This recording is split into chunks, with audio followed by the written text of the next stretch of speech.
Улсын хурлын дарга эрхэм гишүүдээ.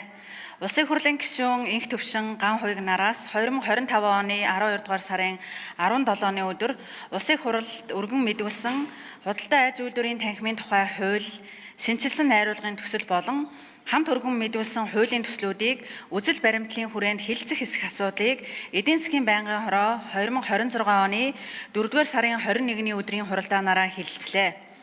Худалдаа аж үйлдвэрийн танхимын тухай хууль 1995 онд батлагдсан 30 гаруй жил хэрэгжих хугацаанд манай улсын эдийн засаг, хууль эрх зүй, бизнесийн орчин,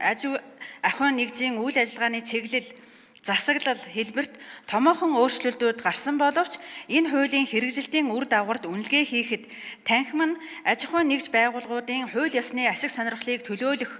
хамгаалах эрх зүйн орчин сул танхимаас төрийн байгууллагад гаргасан саналыг нь хүлээн авах байдал хангалтгүй.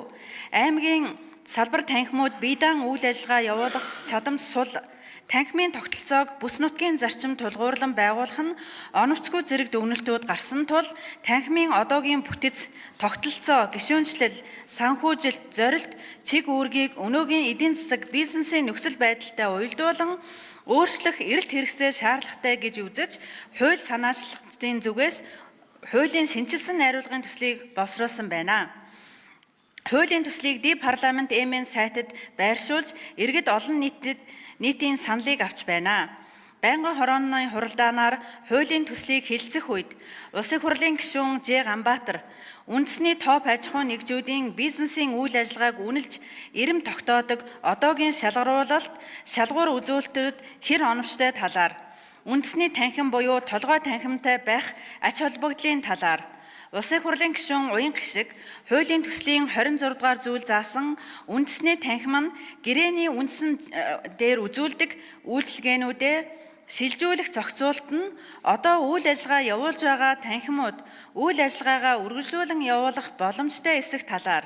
эсвэл гэрээ хийсний үндсэн дээр үйл ажиллагаагаа явуулах шаардлага байгаа талаар Улсын хурлын гишүүн Эрдэнэбат хуулийн төсөлд санал авахдаа хуулийн үйлчлэлд эрх ашиг нь хөндөгдөх үйлдвэрчний эвлэлүүдийн саналыг авсан эсэх,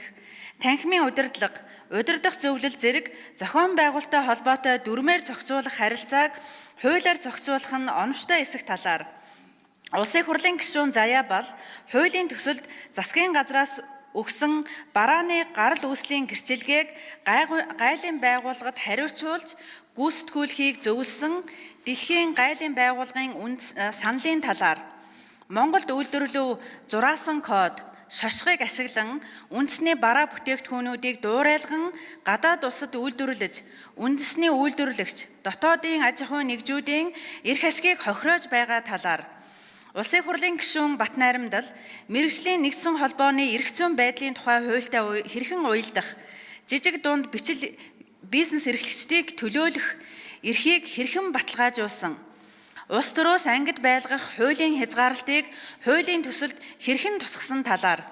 төрийн өмчит компаниудыг танхимд хамааруулахгүй байгаа нь хэр оновчтой эсэх талаар Улсын хурлын гишүүн Мөнх Соёл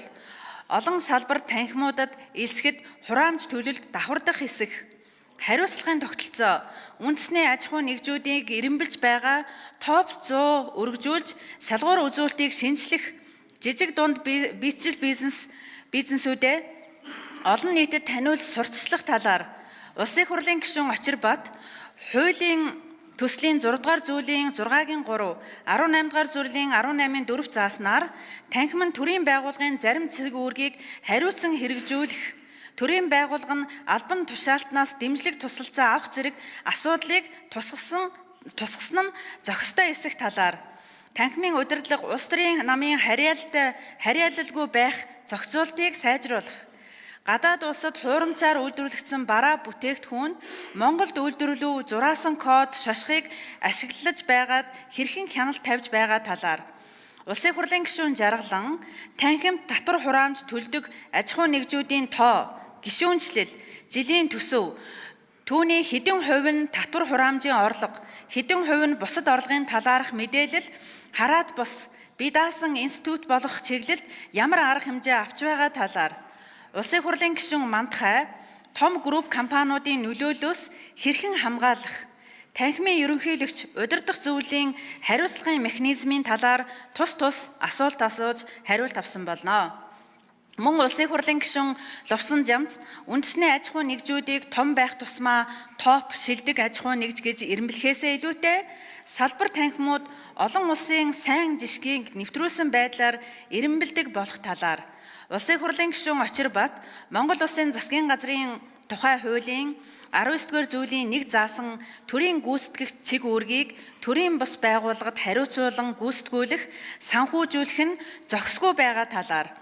Улсын хурлын гишүүн Жаргалан хууль батлагдаж салбар танхимууд бий болсон тохиолдолд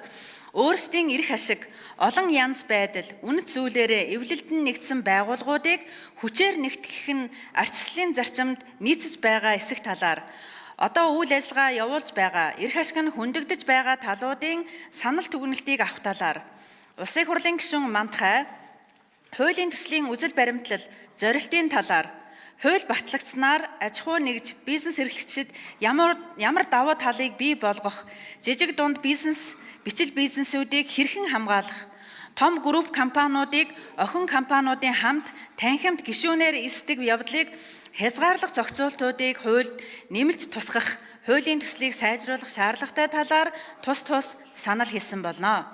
Монгол Улсын их хурлын чуулганы хуралдааны дэгийн тухай хуулийн 35 дугаар зүйлийн 35-11 заасныг үндэслэн хуулийн төсөл тус бүрийг үзэл баримтлалын хүрээнд хилцэхийг дэмжих хэсэг асуудлаар санал хураалт явуулахад худалдаа аж үйлдвэрийн танхимын тухай хуулийн шинжилсэн найруулгын төслийг хуралдаанд оролцсон гишүүдийн 47.6% буюу төслийг үзэл баримтлалын хүрээнд хилцэхийг дэмжээгүй бөгөөд мөн хамт өргөн мэдүүлсэн хуулийн төслүүдийг үзэл баримтлалын хүрээнд хилцэхийг хуралдаанд оролцсон гишүүдийн олонх нь дэмжээгүй болно. Улсын хурлын эрхэм гишүүдээ худалдаа аж үйлдвэрийн танхимын тухай хуулийн шинжилсэн найруулгын төсөл болон хамт өргөн мэдүүлсэн худалдаа аж үйлдвэрийн танхимын тухай хуулийг хүчингүүд болсон тооцох тухай,